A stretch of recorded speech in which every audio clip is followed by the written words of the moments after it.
त्या मंदिरात तर असं एक चित्र आहे, स्कल्पचर आहे की स्त्रीची डिलिव्हरी उभं राहून केली जाते. तिथं असं ते बाळ वगैरे ते सगळं दाखवलंय आणि आत्ता सायंटिस्ट प्रूव्ह करतात की जर तुम्ही स्टँडिंग पोझिशननं ती डिलिव्हरी केली तर ग्रॅव्हिटीनं तिला त्रास कमी होतो. तर त्यातला एक मुद्दा म्हणजे माझ्या जवळचा तो म्हणजे की बलोपासना. काय सांगाल याच्याविषयी? एखादा तरुण जर काहीतरी चांगल्या कामासाठी उभा राहायचं असेल तर तो मुळात सुदृढ असला पाहिजे. तेच समर्थांनी सांगितलं की ज्याच्याकडे शक्ती आणि युक्ती तोच तो समाजाचं ओझं उचलायला तत्पर असू शकेल. विवेकानंदांचं एक छान वाक्य आहे, ते इंग्लिशमध्ये म्हणतात, strength is a life witness is a death. हे आयुष्य केवळ स्ट्रेंथ कमवण्यासाठीच आहे. म्हणजे तुम्ही वीक म्हणून जन्माला आलेला आहात आणि आता तुम्हाला कमवायचे आहे शारीरिक, मानसिक आणि बौद्धिक. विष्णुमय जग वैष्णवांचा धर्म, भेदाभेद भ्रम मंगळ. कॅलेंडरच का? म्हणजे मला हा प्रश्न पडतो की आजच्या काळात हे एवढं रिलेव्हंट आहे का? उदाहरणार्थ माझ्याकडे मोबाईल आहे, मी त्याच्यात बघू शकतो. कॅलेंडरच आपण प्रिंट करावं किंवा कॅलेंडरचीच कल्पना यावी, ही कसं काय सुचलं? कॅलेंडर हे असं माध्यम आहे की 365 दिवस तुम्हाला ते उपयोगी पडतं. तर मोबाईलवर सुद्धा असले तरी प्रत्येकाला ते फिजिकली कॅलेंडर बघायला लोक अजूनही बघतात. मग ते कॅलेंडर फक्त दिनदर्शिका नसावी तर ती मार्गदर्शिका असावी. वाव. या बाहुल्यातून आपण ते कॅलेंडर त्या पद्धतीचं तयार करतो. So what do you want from this? तुम्हाला काय हवं आहे? हे करून आनंद, ह्याच गोष्टी हव्यात. What do you want exactly? काय मिळतंय खरं तर? काय माहिती आहे, खूप छान प्रश्न.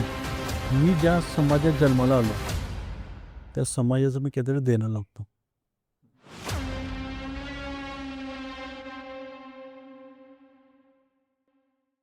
कृपया चॅनलला सबस्क्राईब करा, व्हिडिओ पूर्ण बघा. आम्ही बिझनेस आणि जवळजवळ जीवनातील सर्वच क्षेत्रातील छान माहिती तुमच्यासाठी घेऊन येत राहू. पुढं जाण्याआधी मला आमच्या प्रोजेक्ट्सबद्दल सांगायचं आहे. The school of clarity is a project by the Ascenda consulting. Ascenda consulting काय आहे तर बिझनेस रिलेटेड सर्व्हिस प्रोव्हाइड करणारी एक फर्म आहे, जी की 3 की एरियाजमध्ये काम करते. पहिलं, कन्स्ट्रक्शन कॉस्ट कंट्रोल आणि प्रोजेक्ट मॅनेजमेंट. दुसरं, ब्रँड डेव्हलपमेंट आणि बिझनेस कन्सल्टन्सी. तिसरं, वेबसाईट्स आणि डिजिटल सोल्युशन. या 3 की एरियाजमध्ये काम करते. His Ascenda consulting the school ऑफ क्लॅरिटीच्या माध्यमातून बिझनेस आणि जवळजवळ जीवनातील सर्व क्षेत्रांमध्ये अवेअरनेस आणि अंडरस्टँडिंग निर्माण करण्याचा प्रयत्न करते. हे आमचं काम त्याच दिशेने केलेला एक प्रयत्न आहे, जिथं विचार, अनुभव आणि मार्गदर्शन याद्वारे आम्ही लोकांपर्यंत उपयोगी माहिती पोहोचवण्याचा प्रयत्न करतो.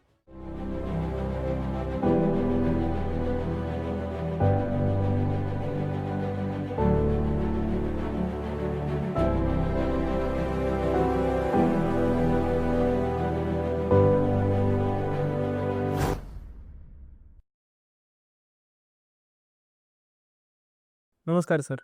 नमस्कार. How are you? मस्त, छान. ॲक्च्युली काही दिवसांपूर्वी तुमच्या कामाबद्दल समजलं. तुमच्या अनेक प्रोजेक्ट सुरू असतात. सध्या तरी कॅलेंडरचा प्रोजेक्ट. सो मला एकूणच तुम्ही काय करता या प्रोजेक्टमध्ये किंवा या प्रोजेक्टबद्दल, आणि आता कॅलेंडरचा तुमचा प्रोजेक्ट त्याविषयी ऐकायला आवडेल. So please. कॅलेंडर म्हणजे आम्ही काय करतो, एक विषय घेतो आणि त्या विषयावर आपण एक थीम ठरवतो. म्हणजे जसं की आम्ही पहिल्यांदा प्रभू श्रीरामांची एक थीम घेतली होती.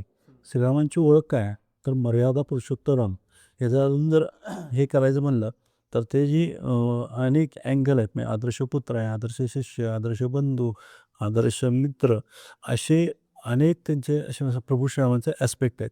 तर ते जास्तीत जास्त आम्ही हायलाईट करायचा आपण त्या ह्याच्यातनं प्रयत्न केला. मग त्यामध्ये वाल्मिकी रामायणामध्ये जे काही प्रभू श्रीरामांचे त्या अनुषंगाचे काही प्रसंग आहेत, तर त्या प्रसंगांचे आपण तसे प्रसंग उभे करून ॲक्च्युली त्यामध्ये कराडमधलेच काही सगळ्या कलाकारांना आपण त्यामध्ये सोबत घेऊन ते प्रसंग उभे करायचा आम्ही प्रयत्न केला.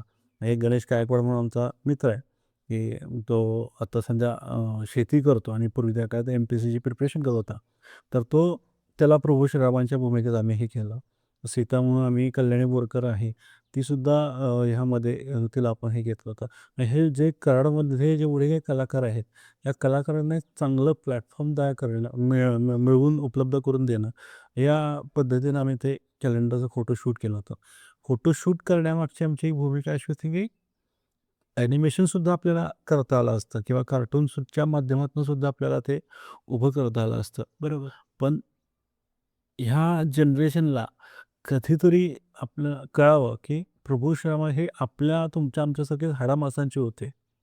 म्हणून आपण हा फोटोग्राफीचा आपण हा सगळा हे करतो, प्रयत्न करतो की फोटोग्राफीच्या माध्यमातून जिवंत कॅरेक्टर आपल्याला लोकांच्या पुढे ते आणायचे, की लोकांना सुद्धा कळलं पाहिजे की काय होतं की जसं जसं आपण ॲनिमेशनकडे जसं जसं आपण वळायला जाऊ, तसं तसं ते कॅरेक्टर काल्पनिक होण्याची भीती जास्त वाटायला लागते.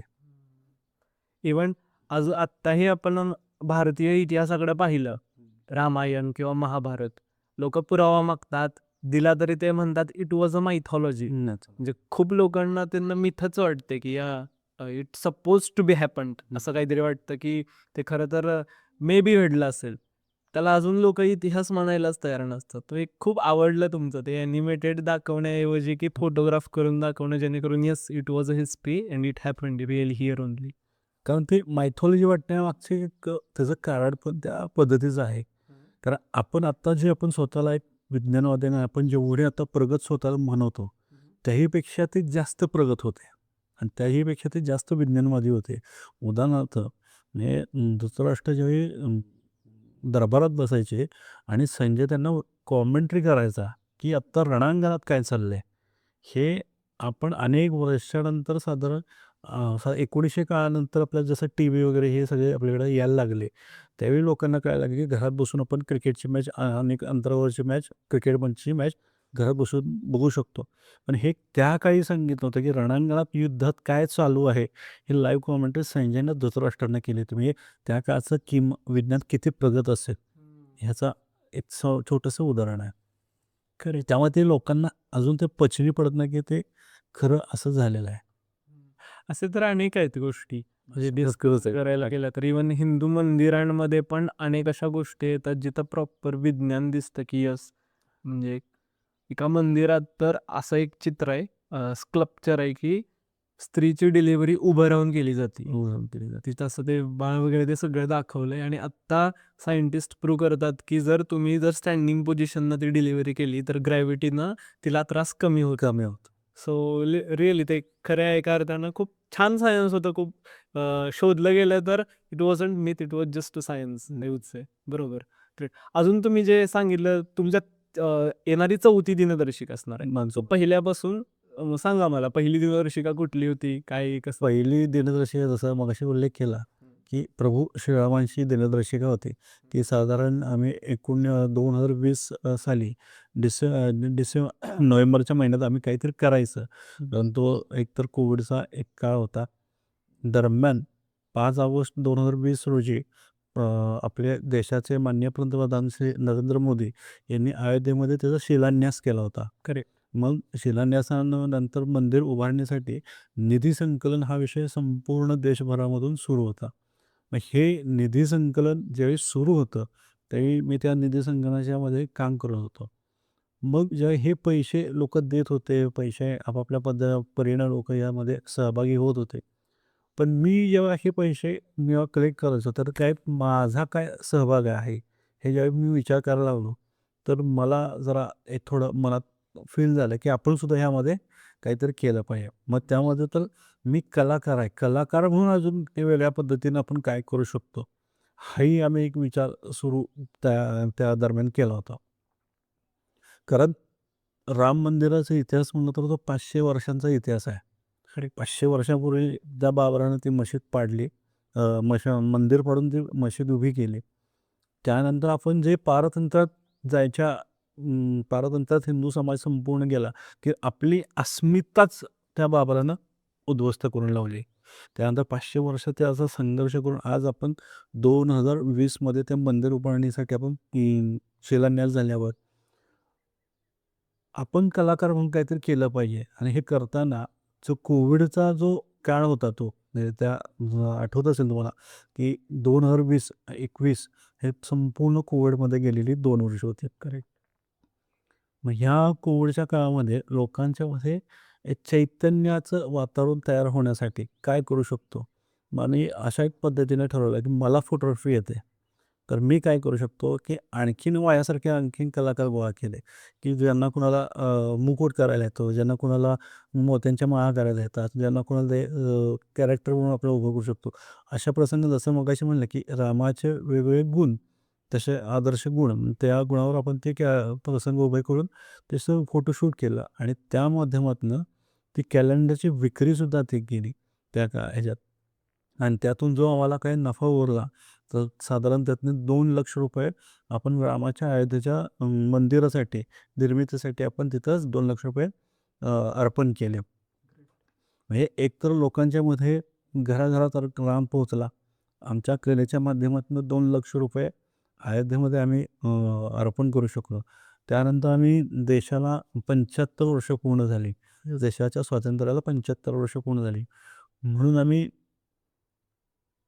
अशी एक थीम निवडली, की दोन्हीला कनेक्ट करावं, की ज्यांच्यामुळं 75 वर्षापूर्वी आपल्याला देशाला स्वातंत्र्य मिळालं आणि ज्यांच्यामुळं आपल्याला देशाला स्वातंत्र्य टिकवून ठेवले, असे आपले जे जवान, की 75 वर्ष जे सीमेवर उभे आहेत. त्यामुळे आज आपण इथं सुखानं बोलू शकतोय. नाहीतर आत्ताच्या ह्याच्यात तुम्ही बघताय, की सध्या काय इतर देशामध्ये वातावरण आहे. करेक्ट. जोपर्यंत देशाचा सैनिक त्या बॉर्डरवर आहे, तोपर्यंत आपण इथं निवांत आपण बोलू शकतो. मग आम्ही काय केलं, की ज्या असे क्रांतिकारक काही आम्हाला आम्ही निवडले. उदाहरणार्थ लोकमान्य टिळक असतील, चाफेकर बंधू असतील, सावरकर असतील, श्यामजी प्रसाद कृष्णाजी वर्मा असतील, भगतसिंग असतील, सुखदेव, राजगुरू, अशा अनेक लोकांचे आम्ही प्रसंग निवडले. उदाहरणार्थ सूर्यसेन आहे, करेक्ट. की त्यांच्यामुळे आपल्याला स्वातंत्र्य मिळालं. मग त्यांचे प्रसंग आम्ही त्या ह्याच्यात उभे केले. वासुदेव बळवंत फडके आणि लहुजी वस्तादांचं गुरु शिष्याचं नातं त्यातनं आपल्याला अधोरेखित करता आलं. असे प्रसंग आम्ही त्या ह्याच्यातून घेतले. ते प्रसंग चित्रित करून पुन्हा त्या दिनदर्शिनीची विक्री केली आणि त्या माध्यमातून आपल्याला जे काही नफा मिळाला विक्रीच्या माध्यमातून, तो सगळा आपण जे जवान हुतात्मा झालेत, अशा जवानांच्या मुलांच्या शिक्षणासाठी आपण ते निधी सगळं तिथं अर्पण केलं. त्यानंतर सामाजिक समरसता या भावनेतनं आपण संतांनी काही वर्षांपूर्वी आपल्या समाजावर केलेलं काम आहे, ते कुठेतरी समाजापुढे आपल्याला पुन्हा एकदा नव्यानं मांडायची संधी मिळते का? या भावनेतनं आम्ही अर्बन बँकेशी अप्रोच झालो. कराड अर्बन बँकेनं तीही संधी आम्हाला त्या ह्याच्यातनं दिली, की संतांनी केलेलं कार्य हे घरोघरी पोहोचवण्यामध्ये अर्बन बँकेचा फार मोठा मागच्या वर्षी आम्हाला खूप मदत झाली. संतांनी उदाहरणार्थ संत ज्ञानेश्वर असतील, संत एकनाथ महाराज असतील, संत चोखामेळा असेल, ह्या लोकांनी समाजामध्ये जे काही काम केलं, ते आम्हाला त्या पद्धतीचे प्रसंग आम्ही कराडच्या आसपास तशा पद्धतीचं लोकेशन शोधून तशा पद्धतीचं आम्ही ते शूट केलं.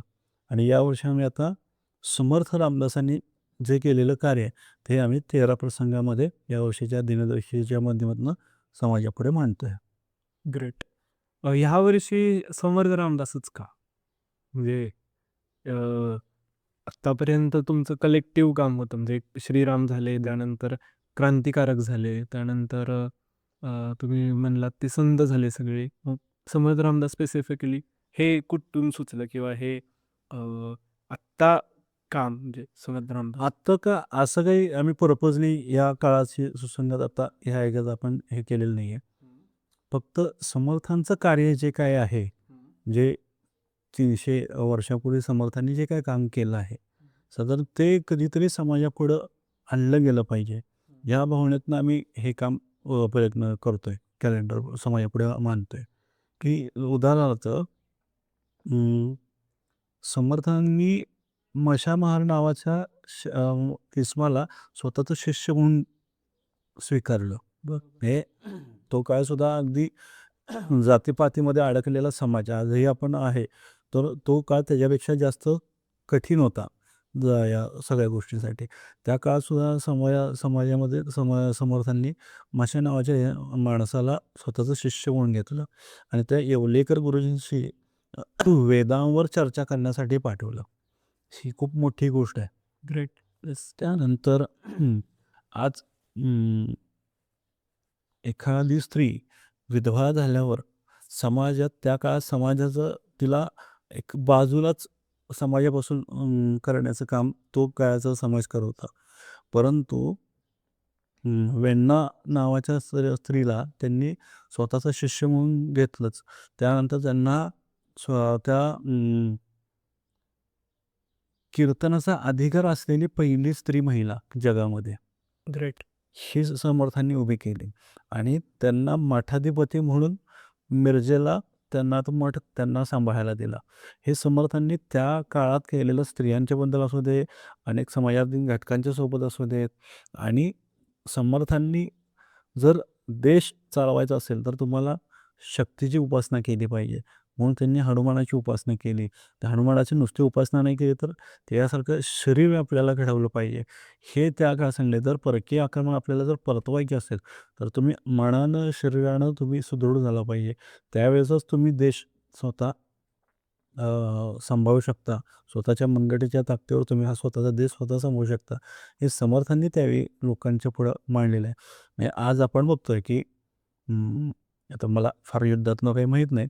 पण आज जे अरब जे राष्ट्र आहेत त्यांना आज अमेरिका आणि इस्रायलची मदत घ्यायला लागते की आमचा देश सुरक्षित ठेवण्यासाठी. करेक्ट. हे जर स्वतःच्या बळावर जर स्वतः उभे राहिले असते तर आज त्यांना अमेरिका आणि इस्रायलची मदत घ्यावी लागली नसती देशाच्या सुरक्षतेसाठी. हे हे समर्थांनी त्या काळात सांगून ठेवल्यानंतर त्या गोष्टींना आज विचार आपल्याला जगापुढे येतं. म्हणून समर्थांचं जे शिकवण आहे ती आज आपण ह्या समाजापुढे आणायचा प्रयत्न करत आहे. ग्रेट. त्यातला एक मुद्दा म्हणजे माझ्या जवळचा तो म्हणजे की बलोपासना. जे आपण म्हणतो की व्यायाम वगैरे केला पाहिजे. तुमच्याबरोबरही अनेक तरुण कामं करत आहेत. सो काय सांगाल याच्याविषयी? बलोपासना म्हणजे मी आता जो आपण उल्लेख केला की एखादा तरुण जर काहीतरी चांगल्या कामासाठी उभा राहायचं असेल तर तो मुळात सुदृढ असला पाहिजे. अशक्त शरीरानं तो चांगलं काम कितीही मनाची इच्छा असेल तर तो करू शकत नाही. दुसरी गोष्ट ती व्यसन नसलेला निर्व्यसनी तरुण सुद्धा त्यामध्ये अपेक्षित आहे. म्हणजे सुदृढ तर आहेच, निर्व्यसनी तर पाहिजेच आहे. पण अभ्याससुद्धा करणारा हे शक्ती आणि युक्ती हे 2 एकत्र घेऊन जो तरुण पुढे जातो तो कायम यशस्वी होतो. म्हणजे कुठलाही आज तुम्ही यशस्वी हे काढा, व्यक्ती काढा, त्यानं दोन्ही गोष्टींचा वापर कायम सोबत ठेवलेला आहे. तेच समर्थांनी सांगितलं की ज्याच्याकडे शक्ती आणि युक्ती ज्याच्याकडे आहे म्हणजे जसे बाहुबल असतील तोच तो समाजाचं ओझं उचलायला तत्पर असू शकेल. म्हणून बलोपासना आणि हे बलोपासना तुम्ही तारुण्यात आल्यावरच काय केली पाहिजे असं काही नाही. बालपणापासून तुम्ही शरीर तुमचं घडवलं पाहिजे. त्यानंतरच तुम्ही समाजासाठी तयार होता. येस. विवेकानंदांचं एक छान वाक्य आहे. ते इंग्लिशमध्ये म्हणतात, "strength is a life, weakness is a death." आणि मला ते खूप भावतं कारण जेवढं विवेकानंद अभ्यासलं त्यातून हेच कळतं की this life is to only gain the strength only. हे आयुष्य केवळ स्ट्रेंथ कमवण्यासाठीच आहे. म्हणजे तुम्ही वीक म्हणून जन्माला आलेला आहात आणि आता तुम्हाला कमवायचे आहे. शारीरिक, मानसिक आणि बौद्धिक या सगळ्या स्ट्रेंथ. त्याच्याशिवाय उभंच राहू शकणार नाही. म्हणून ते इवन असंही म्हटलं जातं की एखादा पुरुष 3 स्त्रिया म्हणू शकतो की आपण 3 स्त्रियांच्या मागं असतो किंवा एखादी स्त्रीसुद्धा 3 स्त्रियांच्या मागं असते. त्या शक्तीची रूप आहेत. पहिली म्हणजे सरस्वती. ती पण शक्तीचं रूप आहे बुद्धीचं. त्यानंतर दुसरी म्हणजे पैसा, लक्ष्मी आणि तिसरी म्हणजे पॉवर, शक्ती, जे की कालीचं आपण ज्याला रूप म्हणतो त्याच्या. सो लिटरली हे खूप गरजेचं आहे आता सांगणं. म्हणजे तुमच्या त्या फोटोमध्ये पण मी तो बघितला. खूप छान पैकी तुम्ही ते रंगवले की व्यायाम वगैरे करतायत. कारण इथून सुरुवात होते. हे अस्तित्व आहे आपलं शरीर. ह्याच्याशिवाय हे जग येणारच नाही आणि ते छान ठेवलं तरच तुमचं आय वुड से काय म्हणू शकतो depiction in to the world will be really great. त्यामुळं खूप छान आणि मला ते खूप आवडलं. अजून समर्थांविषयी एक जोडला जातो तो म्हणजे कॉन्ट्रोव्हर्सीचा मुद्दा की तुकाराम महाराज. थोडेसे भेद होते वगैरे. पण त्यातही तुमचा तो फोटो आहे. मला ते खूप महत्त्वाचं वाटतं की अरे ते उलट एकमेकांबद्दल खूप छान बोलत होते. त्यांचं ते होतंही. सो काय सांगाल याबद्दल? संत संत ही भावना अशी आहे की जी जगाला जोडायला आतुर असते. त्यांना जगाला जोडून घ्यायचं असतं आणि स्वतःशी एक जगाशी एकरूप व्हायचं असतं. म्हणजे ह्यातलं कुठलाही संताची शिकवण असं नाही की तो मी अमुक या जातीसाठी काम करेन, मी अमुक-तमुक जातीसाठी काम करेन, मी अमुक धर्मासाठीच काम करेन. आजपर्यंत कुठल्याही संताचं साहित्य लेखन उचला, त्यात तुम्हाला हे वाक्य कधीच सापडणार नाही. स सगळ्या संतांनी फक्त समाज एक झाला पाहिजे, ह्या भावनेनं काम केलंय. मग समर्थ आणि तुकाराम काय वेगळे असतील? करेक्ट. Yes, absolutely right. हे हे जे भ्रम आहेत ना, की समर्थ आणि तुकाराम हे वेगवेगळ्या गोष्टींचे 2 टोक आहेत, तर नाही आहे. समर्थांनाही तुकारामांच्याबद्दल खूप प्रेम होतं आणि तुकारामांनाही समर्थांच्याबद्दल खूप प्रेम होतं. असं ते समाजात काही विशिष्ट व्यक्ती वैचारिक मतभेद निर्माण करण्यासाठी हे संत तुकाराम आणि संत समर्थ रामदास यांच्यात भेद करत असतील. पण ॲक्चुअली माझ्या अभ्यासानुसार तसं काही नाही आहे. ग्रेट. आणि कारण संत तुकाराम एवढ्या हलक्या विचाराचे नव्हते, की नाही, नाही, नाही, मी समर्थांशी कडे जाणार नाही. हे असं असू शकतच नाही. आणि समर्थही तेवढ्या हलक्या विचारात असू शकत नाहीत, की मी कसा श्रेष्ठ आणि मी कसा भारी, असं कधीच होऊ शकत नाही. कारण दोघांनाही समाजासाठी काम करायचं. दोघांचा उद्देश एक होता. आणि इवन तुकाराम महाराज, मी समर्थ रामदासांचे मनाचे श्लोक प्रॉपर पाठ केलेले वगैरे आहेत. तुकाराम महाराजांबद्दल पण ऐकलंय, पण जातीविषयी जे म्हणतात की अ, विष्णुमय जग वैष्णवांचा धर्म, भेदाभेद भ्रम मंगळा. म्हणजे विष्णुमय जग आहे, सगळं विष्णूचं आहे, विष्णू आहोत आपण. सगळं सगळ्यांचा मार्ग त्यांचं एकच म्हणणं आहे, सगळ्यांनी भक्ती मार्गाने यावं. येस. हे प्रत्येकाचं हीच भावना आहे. आणि जर समर्थांचं फक्त काय, जर भक्तिमार्ग तुम्हाला निवडायचा असेल, तर तुम्हाला देश आपला सुरक्षित केला पाहिजे. तरच तुम्ही भक्तीच्या मार्गावर जाऊ शकता. एवढंच आहे. त्यामुळं ह्यामध्ये कोणाचाही वैचारिक विरोध पण नव्हता आणि वैचारिक भेद पण नव्हते. त्यामुळे हे फक्त भेद काही लोकांनी समाजामध्ये एक आता त्याचा तो भाग वेगळा आपला, पण त्या गोष्टीत आपण कधी आपला तो भाग नाही आहे. एक राजकारण त्यांचं त्यांचं चालवण्यासाठी त्यांनी हे केलेलं. माझ्या दृष्टीनं येस, पण ही तुमची कृती खरं तर सांगतीये समाजाला, ते फोटो वगैरे की नाही तसं नाहीये. ते एकीच होती आणि ही खूप मोठी फिलॉसॉफी जाते. Ultimately we live by the philosophy only. राजकारण ते सुद्धा एका फिलॉसॉफीवरतीच चालतं आणि आपण ते पोर्ट्रे करतो. It is really great. आणि इवन तुकाराम दुसरी एका ठिकाणी म्हणतात की एकाची चवीनं ते कैसे भिन्न भिन्न. That's really great. कॅलेंडरच का? म्हणजे मला हा प्रश्न पडतो की आजच्या काळात हे एवढं रिलेव्हंट आहे का? उदाहरणार्थ माझ्याकडे मोबाईल आहे. मी त्याच्यात बघू शकतो. बरोबर. त्यानंतर माझी आईसुद्धा फार जास्त बघते का नाही हा यावरती माझा प्रश्न आहे. मग कॅलेंडरच आपण प्रिंट करावं किंवा कॅलेंडरचीच कल्पना यावी, ही कसं काय सुचलं? आपण एखाद्या गोष्टीचा ध्यास घेतो, तेव्हा आपण काय करतो म्हणजे एक सायकॉलॉजी सांगते, जर तुम्हाला जर ध्येय अमुक एखादं ध्येय गाठायचं असेल, तर ते ध्येयाकडं काय तुम्ही लक्ष ठेवलं पाहिजे. येस. कॅलेंडर ही अशी गोष्ट आहे, की रोज ती आपण बघतो. करेक्ट. गुड. ओके. एखादा पिक्चर केला, तर त्या पिक्चरचा प्रभाव आपल्यावर किती दिवस राहतो? एक 15 दिवस, महिनाभर. महिनाभर. तो पिक्चर गेला, की दुसरा पिक्चर येतो. त्या पिक्चरचा जॉनर आपल्यावर चढतो. बरोबर. हे पिक्चर हे माध्यम वाईट आहे असं मला म्हणायचं नाही आहे मुळात. बरोबर. पण एक टाईम पिरियड असतो. त्या पिरियडमध्येच तुम्ही त्या ह्याच्यात त्या पिक्चरच्या जॉनरमध्ये असता. त्यानंतर कॅलेंडर हे असं माध्यम आहे, की 365 दिवस तुम्हाला ते उपयोगी पडतं. भले तुम्ही मग तुमच्या काही नोट्स असतील, बाबा आज गॅस संपला, आज गॅस लावला, ह्या सुद्धा नोट्स काढतो किंवा आज अमुक-अमुक ह्याचा वाढदिवस आहे, ते लिहिण्यासाठी कॅलेंडर वापर करतो किंवा आज आपल्याला जायचं तर आज ती साधारण आपण तारीख बघतो, वार बघतो. आता मोबाईलवर सुद्धा असले तरी प्रत्येकाला ते फिजिकली कॅलेंडर बघायला लोकं अजूनही बघतात. मग ते कॅलेंडर फक्त दिनदर्शिका नसावी, तर ती मार्गदर्शिका असावी. वाव. या भावनेतनं आपण ते कॅलेंडर त्या पद्धतीचं तयार करतो. दिनदर्शिकेतून सगळे कॅलेंडर आपण जरी बघितले ना, तरी त्यांचं एक तारीख आणि दिन एवढंच हे असतं. त्यापेक्षा ती कॅलेंडरचं सुद्धा कधीतरी मार्गदर्शिका व्हावी. एखादं घरात लहान मुलं आहे त्यानं जर ते कॅलेंडर बघितल्यावर त्याला असं वाटलं पाहिजे की ते धनुष्य धरलेलं कोण आहे. वा.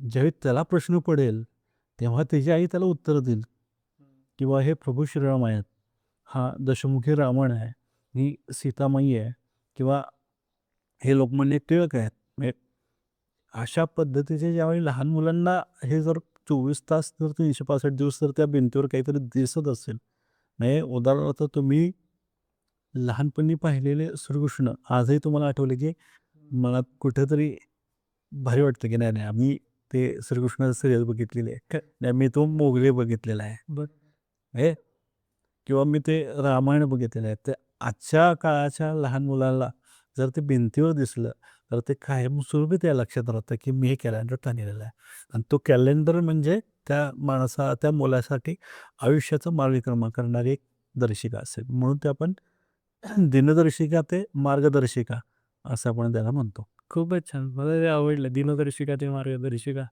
वॉव! फक्त दिवस नाही, आपण ते ट्रॅक करत असतो. म्हणजे इव्हन जरी मोबाईलवरती असलं तरी ते फिजिकली नसतं आपल्यापुढं. म्हणजे असंच झालं की डिजिटल कॉपी वाचणं एका पुस्तकाची आणि ते पुस्तक हातात घेऊन वाचणं फील वेगळा आहे, अनुभव पण वेगळा असतो. So really great.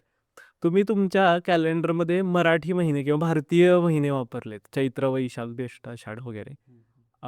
आणि ग्रिगोरियन कॅलेंडर युजुअली असतं. तर त्याच्यामध्ये मे, जून वगैरे. तर हे महिने वापरायचं काय कारण किंवा त्याचं काय महत्त्व आहे सध्या? नाही आपण जसं म्हणलं की सुरुवातीपासून भारतीय कालगणना ही सगळ्यात विज्ञानवादी आहे. म्हणजे एखाद्या दिवशी सूर्यग्रहण आहे हे आपल्याला कशाच्या माध्यमातून कळतं, जेव्हा ते नासा रिसर्च करतं काय करतं त्यावेळी आपल्याला त्याची तारीख वेळ सगळं कळतं.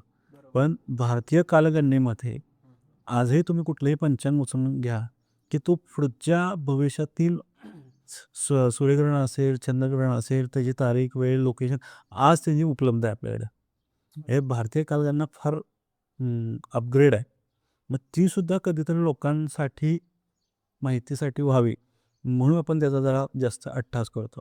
चैत्र ते फाल्गुन आपण जे सणवार त्या साजरे करतो ते आपण इंग्रजी महिन्यानुसार नाही करत. हो.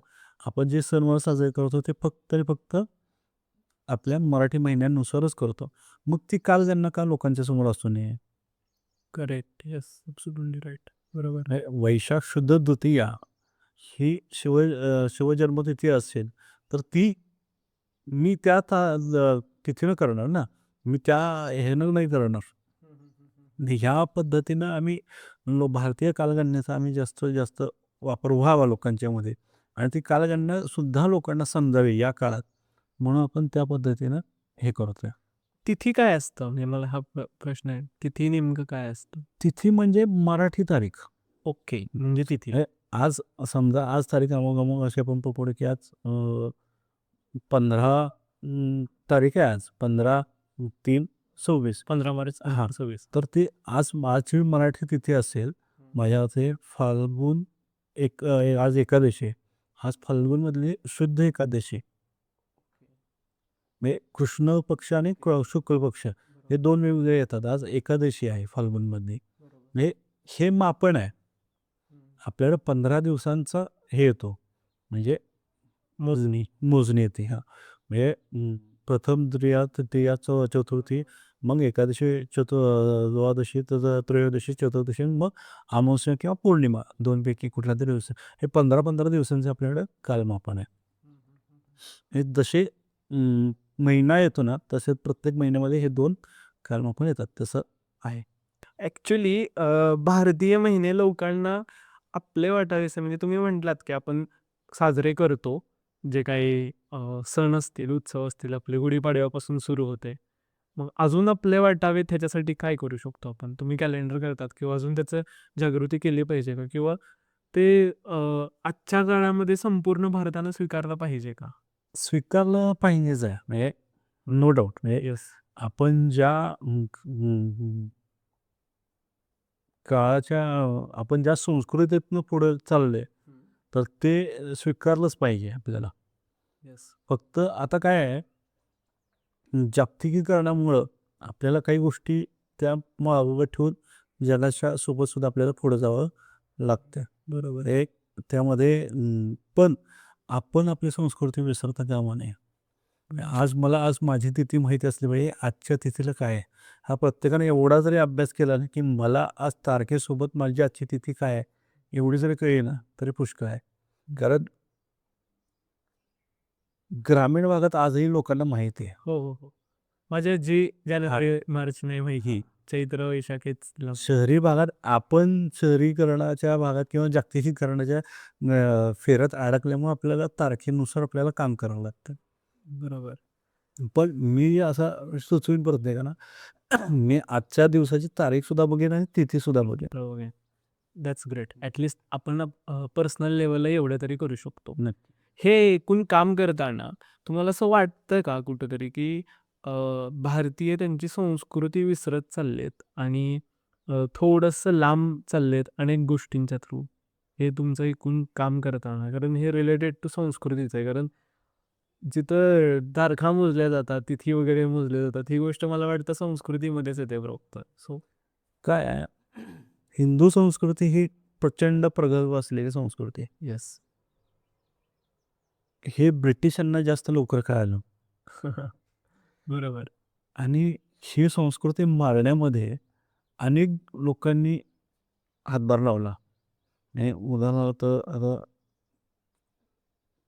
बाबरानं पहिल्यांदा प्रभू श्रीरामांचं मंदिर, जन्मभूमीचं मंदिर उद्ध्वस्त केलं. त्यानंतर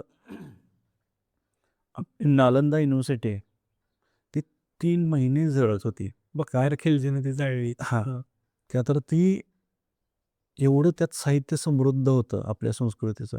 तर 3 महिने त्यातनं धूर निघत होतं. म्हणजे काय जळालं असेल, असं आपण कल्पना नाही करू शकत.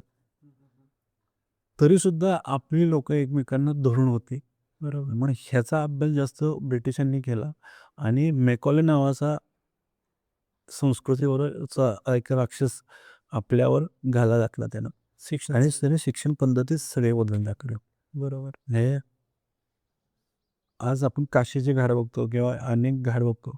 त्या काठी आज स्मशानभूमीच्या सोबत त्या काळात गुरुकुलाचे सुद्धा होते. म्हणजे 100-100 गुरुकुल एका ठिकाणी वसायचे. बरोबर.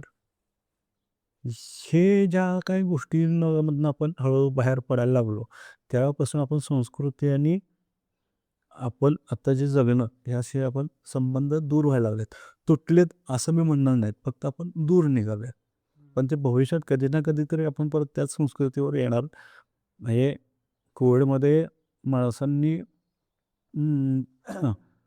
कोविडनं आपल्याला संस्कृतीशी हे केलं, की माणसं हस्तांदोलन करायची परदेशी पाश्चात्य ह्याच्यानुसार. आपण नमस्कार करतो. म्हणजे लोकं आपण किती प्रगल्भ आहोत हे नमस्कारातनं आपण दाखवून दिलं. करेक्ट. नाही आणि आपल्या प्रत्येक गोष्टी करण्यामागं मग ते ग्रीटिंग्ज असतील किंवा मग आपलं खानपान असेल, या सगळ्या गोष्टींमधून एक सायन्स झळकतं, एक संस्कृती प्रॉपर. कारण जिओग्राफी आपली ती होती, तशा पद्धतीनं ते झळकतं. ओके. तुम्हाला असं वाटतंय म्हणजे की आपण रिस्टोअर करतो ह्या सगळ्या गोष्टी, आपली संस्कृती किंवा रिक्लेम म्हणणार नाही, पण आपण तिकडे निघालोय हळू-हळू. आम्ही त्या सगळ्या समुद्रामध्ये एक आमची छोटीशी नाव घेऊन आम्ही त्या मार्गक्रमण करायचा प्रयत्न करतोय. काय होईल आम्हाला माहीत नाही. फक्त आम्ही करतोय. आम्हाला आमच्या परीनं जेवढं काही करता येईल, तेवढं आम्ही नक्कीच करणार. निष्काम करो. ग्रेट. ओके. तुमची टीम खूप छान आहे. म्हणजे मी मगाशी आपण तो फोटो घेतला तुमच्याबरोबर. त्यांची सांगा त्यांच्याविषयी एक करून आणि तुमचं काम ॲक्चुअली कसं चालतं? म्हणजे उदाहरणार्थ, की समजा ह्यात तुम्ही मला सांगितलंय मगाशी अ, हा समर्थांसोबतचा पहिला फोटो, जो मारुतीचं आहे ते त्याची उपासना करतात किंवा बरोबर. सो तो फोटो कॅच करतानाची त्याच्यामागची स्टोरी काय होती? किंवा तिथं काय कसं-कसं बिहाइंड द सीन्स पण सांगू शकता, जिथं गमती-शमती झाल्या होत्या? पहिलं तर तुमच्या टीमची ओळख करूया. आमच्या टीममध्ये भरपूर जणं हिरे आहेत. त्यामध्ये काकू असतील, सर्वेश उमराणे असतील, पंडित काकू असतील किंवा आता प्रथमेश चव्हाण आहे. पंडित काकू काय करतात? पंडित काकू ह्या गृहिणी आहेत. ओके. तर आणि ते हां. आपल्या ह्या ह्या सगळ्या टीममध्ये त्या कॉस्ट्युम हा डिपार्टमेंट जे आहे ते संपूर्ण ते त्यांच्याकडे आम्ही त्यांच्याकडेच दिलेलं आहे आणि ते संपूर्ण तो विभाग सांभाळतात. प्रथम काय प्रथमेश चव्हाण यावर्षी आमच्या नवीन एक चांगला कार्यकर्ता आम्हाला यावर्षी येईल. तो सगळ्या गोष्टीमध्ये आम्हाला जिथं कमी तिथं प्रथमेश अशा पद्धतीनं प्रथमेश आम्हाला हे करतो. सोबत आमचा सर्वेश उमराणे आहे आणि अथर्व देशपांडे हे यावर्षी मॅनेजमेंट हा विषय हाताळतात. आकांक्षाताई सुद्धा आम्हाला जिथं कमी तिथं आकांक्षाताई ते काम करते.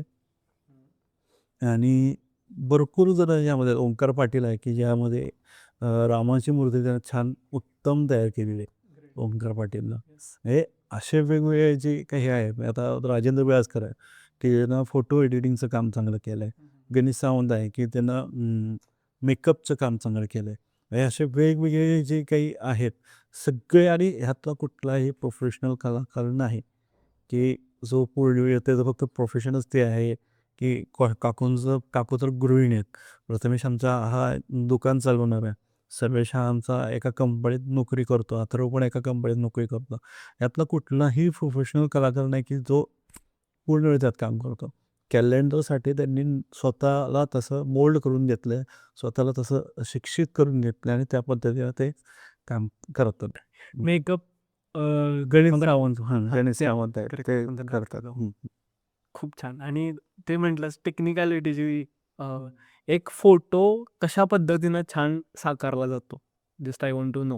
म्हणजे जो पहिला आहे फोटो तुमचा, त्याचीच एक स्टोरी आपण घेतली समजा, की त्याच्या मागची काय होती धडपड किंवा ते कशा पद्धतीनं जे अगदी लोकेशन शोधण्यापासून ते ते कॅच करून एडिट करण्यापर्यंत. So want to know the story. Actually तो प्रसंग आहे 11 मारुती स्थापनेचं तो प्रतिनिधित्व करतो. ग्रेट. 11 मारुती समर्थांनी 11 मारुती स्थापन केले आपल्या या भागात. येस. तर ते स्पेसिफिकली सातारा ह्या जिल्ह्यातच आहेत. खूप जास्त सातारा तालुक्यात आपल्याकडे जास्त आहेत. अक्रोस तालुक्यात जवळपास 9 आहेत. कसं काय हां. म्हणजे ते समर्थांची योजना त्या काळातली. हो का? हां, त्या समर्थांच्या योजनेतनं म्हणजे उदाहरणार्थ कराड हे असं एक सेंटर आहे की जे दक्षिणेतल्या राज्यांना येण्यासाठी सगळ्यात सेंटर पॉईंट हा म्हणजे कोकण असू देत किंवा दक्षिणेतनं कोणीही असू दे. इथं कराडला येणं गरजेचं आहे. सेंट्रल. मग त्यावेळी समर्थांनी कदाचित त्या अनुषंगानं हे सगळं उभं केलं असेल की इथं ह्या स्वराज्यामध्ये कोण कोण आत येतंय हे समर्थांनी लक्ष ठेवण्यासाठी कदाचित त्याची उपाययोजना केली असेल. तर त्या 11 मारुती स्थापन करण्यामागे जेव्हा तो प्रसंग आम्हाला घ्यायचा होता तर त्याचं आम्ही लोकेशन मंदिर शोधायचा प्रयत्न करत होतो. पण आम्हाला तसं मिळत नव्हतं. पण अचानक एक दिवस प्रथम हा स्वतः किल्ले संवर्धनाचं काम करत असल्यामुळे त्याचे अनेक ठिकाणी प्रवास होत असतात. तर त्यानं आम्हाला हे सुचवलं की आपण महिमनगडावरचं एकदा मंदिर बघूया. मग आम्ही सगळे गेलो ते महिमनगडावरचं मंदिर बघितलं. मंदिर छान होतं पण त्याची अगोदरची जर बघितलं असेल मंदिर फारच ते हे होतं. आपल्याला जसं पाहिजे त्या पद्धतीनं होतं. मग ते नुसतं मग ते विचित्रपणे रंगवलं म्हणजे कधी पिवळा भडक रंग दिला होता. मग हे सगळं काढून आम्ही ते तिथं ग्रे कलरचा दगडी रंग आपण तिथं रंगवलं. मूर्तीही रंगवली आणि त्यानंतर ते शूट केलं. हे गडावर जाऊन पहिल्यांदाच आम्ही त्या पद्धतीचं असं शूट केलेलं. आम्ही हे आमचं कॅलेंडरमधलं पहिलं प्रसंग आहे की गडावर जाऊन आम्ही ते शूट केलेलं आहे. आम्ही आजपर्यंत जेवढं सोप्या पद्धतीनं करता येईल तेवढं आपण हे केलं. पण हे लोकेशन एवढं प्रथम छान दाखवलं की गडावर जायचं सुद्धा कोणाला कंटाळा आला नाही. त्यांनी ते शूट केलं. खूप छान, खूप छान. ग्रेट. आणि तुमच्या असं त्या एकूण ह्या कामातल्या किंवा फोटो कॅच करणं, ते ठरवणं, एडिटिंगपर्यंत ह्या प्रवासातल्या मेमरीज खूप झाल्या असतील. पण अशा ताज्या आठवत आहेत त्या अशा 2-4 सांगा मेमरीज. त्या खूप काइंड ऑफ तुम्हाला रिलीव्ह करून जातात की yes we did it really. नाही, ह्या कामाचं कसं माहिती आहे का? ह्या कामामध्ये अडचणी भरपूर येतात. पण अडचणीवर मात सुद्धा आपोआप त्या सगळ्यांच्या सोबत बसलं की सगळ्या अडचणी निघून जातात किंवा त्याची एक रचना असते. त्या रचनेमध्ये सुद्धा आपल्याला त्या सगळ्या अडचणी दूर होतात. उदाहरणार्थ आम्ही एक मारुती शोधत होतो ओके. आणि आम्ही एक मारुती शोधलाही होता. म्हणजे तो तयारही झाला होता. पण ऐन वेळेस तो जरा नाही म्हणला. अचानक त्याला एक वेगळं काम लागलं आणि उद्या शूट आहे आणि त्यानं ऐनवेळी सांगितलं की मला काही जमणार नाही. पण आता ते मारुती तर शोधला पाहिजे. उद्या सकाळी यात्रा शूटला लावायचं आहे. मग काहीतरी करत असताना तेवढ्यात सर्वेशला ते स्टँडवर काहीतरी काम होतं. मग आम्ही आणि सर्वेश निघालो होतो. तेवढं तिथे एक एक वडापावचा गाडा दिसला आणि जरा तो वडापाव तळणाऱ्याकडे माझी नजर गेली. ओके. तर म्हणलं त्याला गेलं म्हणलं असा एक फोटोशूट आहे. तर तू करणार का? तर तो अगोदर भांबवला की अचानक काय फोटोशूटसाठी विचारतोय. I can imagine that vada pav तळले जरा मला विचारत कुणी त्याला विचारल्यावर तेव्हा अगोदर नाही नाही नाही केलं. मग त्याला जरा पार्श्वभूमी सांगितली. म्हणजे काय आहे, कसं फोटोशूट आहे, काय आहे. ते बिचारं तयार झालं आणि दुसऱ्या दिवशी तो आमच्या सकाळी 7ला शूटला होता. हे अशा पद्धतीने भरपूर गमती आहेत. आणि ह्यामध्ये गमती तर आहेतच. ह्यामध्ये ज्या आमच्या टीमची एक खासियत आहे, की प्रत्येकानं स्वतःचं काम तर करायचं आहे, पण प्रत्येकानं प्रत्येकाला मदत पण करायची आहे. आम्ही काम करताना अगोदर त्याचे विभाग आम्ही हे तयार करतो. खूप छान उदाहरणार्थ कॉस्ट्युमचा विभाग असेल, नेपथ्याचा विभाग असेल किंवा मेकअपसाठी एक हे असतो. हे प्रत्येक विभाग म्हणजे अभ्यास लेखन विभाग असतो, मार्गदर्शक मंडळ असतं. या प्रत्येक विभागाच्या माध्यमातून आपल्याला हे काम उभं करायचं असतं. परंतु एखाद्या विभागातनं जर दुसऱ्या विभागात कुठं कमी पडत असेल, तर प्रत्येकजण त्या विभागाला मदत करत राहतात. म्हणजे उदाहरणार्थ आता नैपथ्य विभागाचं काम मोठं आहे. आमचा ओंकार पाटील त्या यामध्ये काम करतो. पण नेपथ्यामध्ये एखादं समजा आम्हाला एक लाकडी चबुतरा आम्हाला असा उभा करायचा होता. तर ते कसा व्हावा यासाठी अनेक जण त्यासाठी त्याला मदत करत होते. त्याला मार्गदर्शन करत होते, की हे असं केलं पाहिजे, हे असंही होऊ शकतं. मग तोही सांगायचा, हे असं नाही, असं आपल्याला करायचं. हे अशा अनेक गोष्टी प्रत्येक विभागामधून आपल्याला हे करत कारण प्रत्येकाचा शेवटला अंतिम ध्येय एकच आहे, की तो फोटो जास्तीत जास्त चांगला आला पाहिजे. ते आता आणखीन एक गंमत सांगतो. आम्ही सातारचं एक लोकेशन बघितलं होतं. तर त्या सातारचं लोकेशन आम्ही जवळपास 4 दिवस आम्ही ते प्रयत्न करत होतो. अखेर आम्हाला तिथलं एक पिक्चरचं शूटिंग चाललं होतं. मग आम्हाला त्यांनी सांगितलं, की 5 दिवसांनी तुम्हाला मिळेल. आम्ही तुम्हाला देतो ते मंदिर. तर ते मंदिर जे आम्ही सकाळी आम्हाला 9ला मिळालं. 9ला आम्ही सॉरी सकाळी 7ला मिळालं आम्हाला. आम्ही 7 वाजल्यापासून तयारी सुरू केली. पहिला आमचा सीन 9ला झाला. दुसरा सीन आमचा 11ला झाला. मग जरा साधारण दुपारनंतरचा एक सीन घ्यायचा होता. मग आम्ही जरा त्याची पुढची तयारी करत होतो. साधारण 3 वाजता एक अख्खा ग्रुप तिथं आला आणि त्यांनी सांगितलं तो मंदिराच्या प्रशासनाने निर्णय घेतला, की त्यांना ते मंदिर शूटसाठी द्यायचं. मग ते आता सगळे आम्ही आता हे सगळं उचलून नेणार कुठं असा आम्हाला प्रश्न पडला, की तिथं आम्ही सेट उभा करतोय. ते मंदिरासाठी जे प्रिपरेशन लागतात ते सगळं तयार करतोय. पण ते ऐनवेळी लोकेशन बदलणार कसं? म्हणजे हे आम्हाला कळायचं. नंतर ते सुद्धा मंदिराचं जे बघा ते सुद्धा आमच्याकडे आले, की त्यांनी वरनं परमिशन आणली, की मग आम्हाला तुम्हाला इथनं शूट करून देणं आम्हाला सोयीचं नाही आहे. त्यांनी आता ते मंदिर पूर्ण त्यांच्या ह्याच्यात जाणार. पण कसं नाही तरी करत आम्ही त्या जे पिक्चरचं युनिट होतं, त्याच्या प्रमुखाला गाठलं. त्याला विचारल्यावर त्याला म्हणलं, की अगोदर तो नाहीच म्हणला. आमचं काम रात्रभर चालणार आहे. तुम्हाला इथनं जावंच लागणार आहे. जावं लागणार म्हणजे आम्ही सगळे साहित्य पॅक करायच्या ह्याच्यात आलो. परत आम्ही त्याला एकदा रिक्वेस्ट करायची म्हणून त्याला एकदा विचारलं, तर म्हणला त्यानं कसं तरी आम्हाला करून फक्त म्हणला, की मी 7 नंतर तुमच्या ताब्यात हे मंदिर देणार. त्याच्या अगोदर तर मी तुम्हाला देणार नाही. तरीसुद्धा आम्ही ते सुद्धा मग हे आमचं नेमकं नशिबानं 7 नंतरच आपल्याला हवं होतं. तर तेच विचारानं ते आम्हाला ऐकलं नाही. अशाही अडचणी होत्या, की आता हे सगळं शूट गुंडाळायचं आणि दुसरीकडे जाऊन लोकेशन शोधायचं. अशीही परिस्थिती आम्हाला काम करावं लागतं. ओके. हे हे खूप शूटच्या क्षणाला काही बदलेल, हो. काही सांगू शकत नाही आपण. आणि इवन सगळ्यात महत्त्वाचं म्हणजे की माझा भाऊ ह्याच्यातच काम करतो. फिल्म डिरेक्शन किंवा नाटक वगैरे. सो सनलाईट त्यानंतर हे गोष्ट बरं आपण तिकडं सगळं घेऊन जातो प्रोडक्शनचं असतं ते सगळं गेला की वेळ संपलं ना त्याच्यात कुठं रात्री कुठं करणार सनलाईट मध्ये त्याच राईट पण जो आणि त्यामध्ये एक वेण्णा स्वामींचा एक प्रसंग आहे. वेण्णा स्वामी मगाशी मी जसा उल्लेख केला की पहिल्या महिला कीर्तनकार, तर तो प्रसंग आम्ही त्या ह्याच्यात त्या तिथं लोकेशन उभं केलं.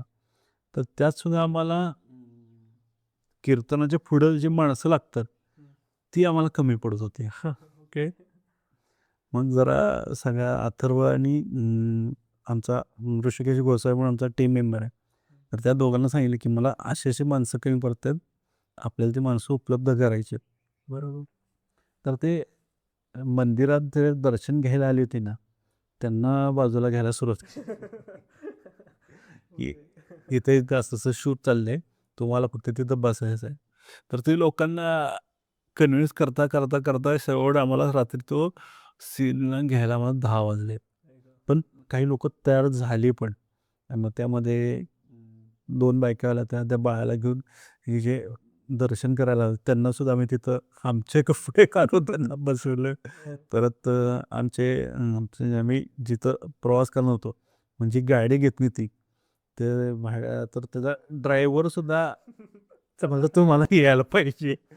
अशा पद्धतीनं तिथं माणसं आपण उभी केलेली आहेत. हे चॅलेंज असतं. लोकेशनवर जाऊन शूट करणं हे सगळ्यात मोठं एक चॅलेंज असतं आणि ते प्रत्येक अडचणींना आपण मार्ग काढत राहणं हे आपलं काम असतं. इज ॲब्सोल्युटली राईट ग्रेट खूपच छान या सगळ्या गोष्टी अनेक खूप प्रसंग असतील खरं तर आणि हे शिकून जात असतात खूप गोष्टी शिकून म्हणजे आमच्यासाठी हे खूप एक वेगळ्या आनंदाच्या अनुभवांचं एक मस्त साधन आहे.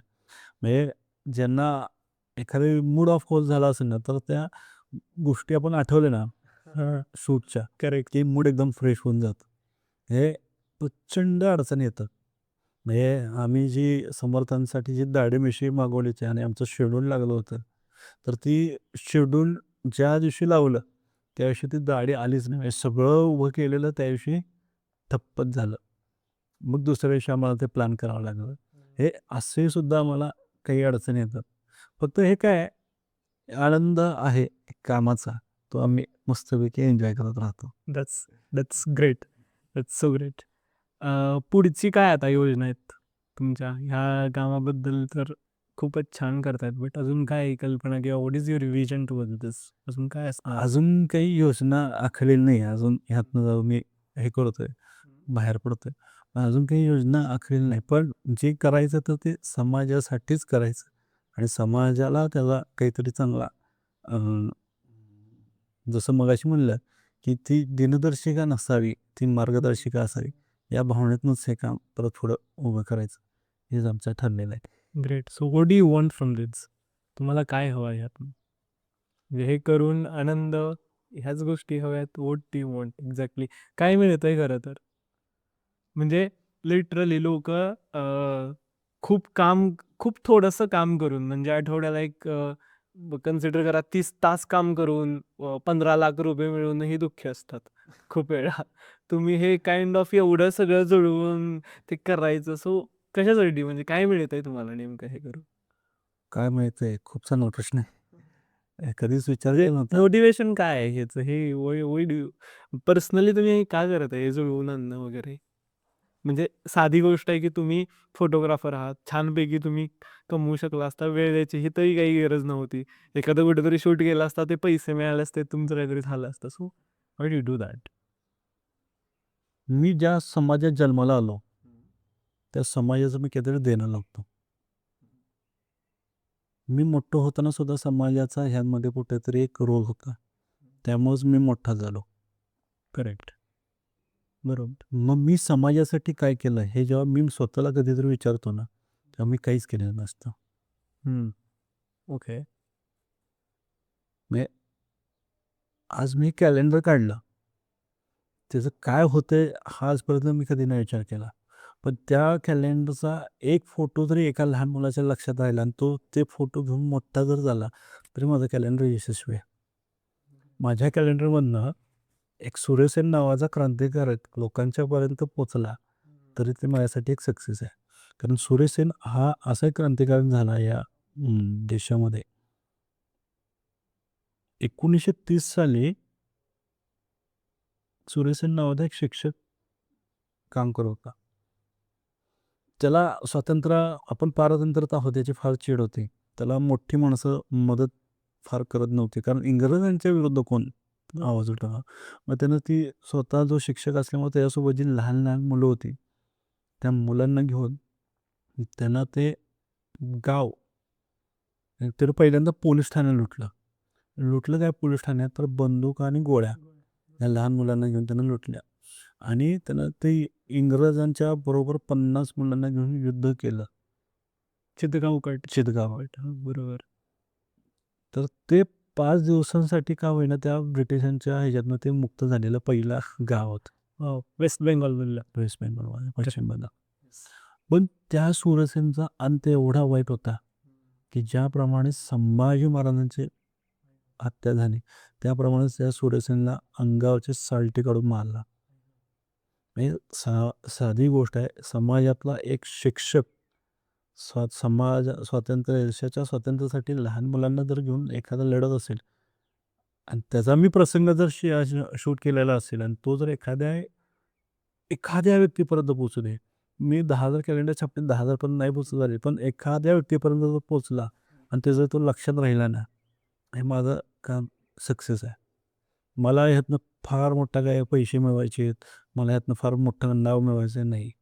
दुसरी गोष्ट, ह्यातनं मगाशी म्हणलं आपण ह्यातनं कामाचा आनंद मिळतो. पण सगळ्यात भारी गोष्ट मला जी मिळाली ना ह्या कॅलेंडरच्या माध्यमातून, माझं 80 जणांचं कुटुंब झालं आज. Wow, that's too good. Really. हे आज प्रत्येकासाठी मी भाऊ आहे, कुणासाठी मोठा भाऊ आहे, कुणासाठी लहान भाऊ आहे, कुणासाठी मुलगा आहे, कुणासाठी नातू आहे. म्हणजे आता आमचे के एन देसाई सर आहेत, त्यांच्यासाठी मी अगदी मुलाप्रमाणे, ते कधीही रात्री मला फोन करून बोलू शकतात, अरे ते असं नाही पाहिजे, हे असं पाहिजे, मग ते असं नाही पाहिजे. किंवा काकू आहेत आमच्या, हे काकूंना काही जे असेल तर लगेच त्यांना ते उपलब्ध करून द्यायचं. काही माझ्याकडनं चुकत असेल तर तेही मला येऊन सांगतात, अरे नाही हे असं नाही पाहिजे, तसं पाहिजे, असं नाही पाहिजे.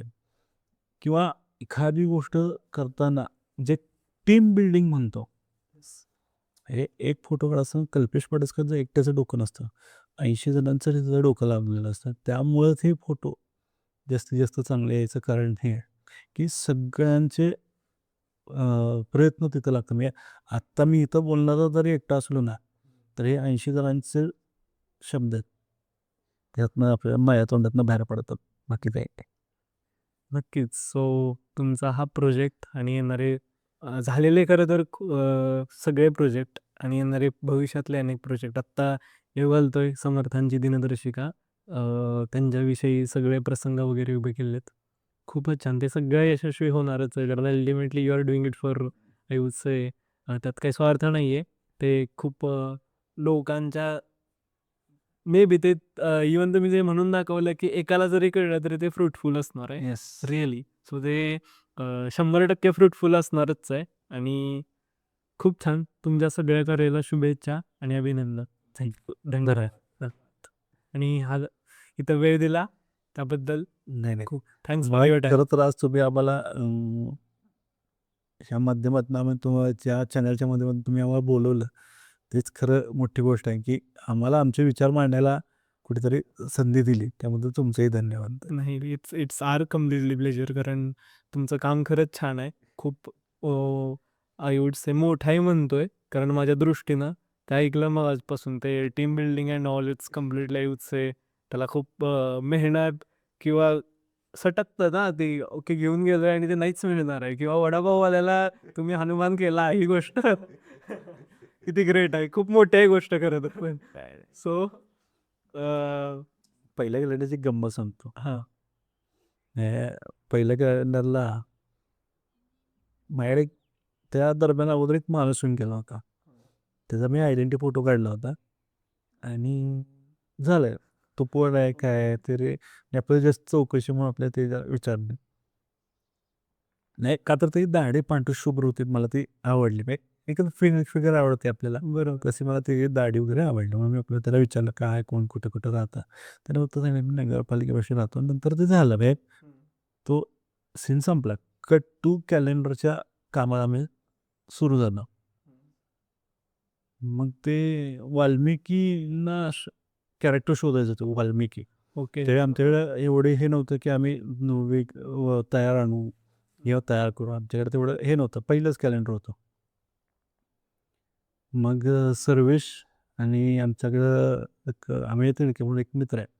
हे दोघं त्या ह्याच्यात मॅनेजमेंटचं काम बघत होते. ते सगळं करत असताना मी म्हणलं ते वाल्मिकी मग का ते सापडेना मनासारखं सापडेना. आणि मला अचानक आठवलं की मी एक फोटो काढलेला होता दाढीवाल्या माणसांचा. मग म्हणलं असा माणूस आहे.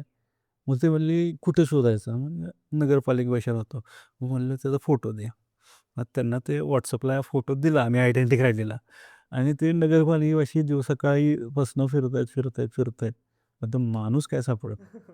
मग ते जाईल तिथं हां, ह्यांना माहिती आहे, हे माहीत आहेत का तुम्हाला? आईचं ते मोबाईल दाखवायचं. हेच ते हां, हे माहीत आहेत का? ते लोकांना ते विचित्र वाटायला लागलं. यार ही दोघं काय शोधते त्या माणसाला? एक जण तर रिक्षावाला म्हणला, "काय शोधताय?" इथपर्यंत आता ते धाराधारीपर्यंत चालू. मग मग ते आले शेवट मायाला म्हणजे आरामदाला मार खायची वेळ आली. हे असं करून सकाळपासून शोधतोय, मार खायची वेळ. मग तरी परत ते गेले आणि तेवढं एका दुसऱ्या एका रिक्षावाला सांगितलं, की "हो माणूस इथं राहतो, पण का शोधताय मला सांगा." ते खरं करायला सांगितलं. मग मला हे त्यांना मग त्याला घरात घेऊन गेला आणि ते भेट घडवून दिली. हे असेही काही प्रसंग होतात. नक्की. खूप छान होतं. ही शोध कार्य खरं. खूप छान. खूप छान. धन्यवाद. धन्यवाद. Thanks for your time. Yes. कृपया चॅनलला सबस्क्राईब केलं नसेल तर सबस्क्राईब करा. व्हिडिओला लाईक करा. कॉमेंट करून आमचं काम कसं वाटलं हे आम्हाला नक्की कळवा आणि शेअर करून जास्तीत जास्त लोकांपर्यंत पोहोचवा.